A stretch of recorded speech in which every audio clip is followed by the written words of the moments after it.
Joo.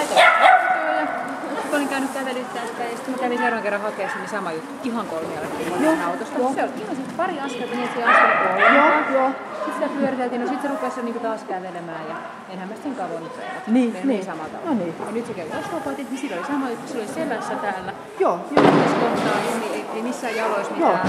Mutta se oli niin kuin sanoit, se liukastumisesta silloin, että se vaihteli vielä. Se oli välillä niin vasen ja välillä oikea jalka ja niin se teki 2 kertaa sitten, kun mä otin autosta, että se ontui. Mutta ei se seuraavan päivänä ontunut mitään. Joo, no sama tollakin hävisi sitten se.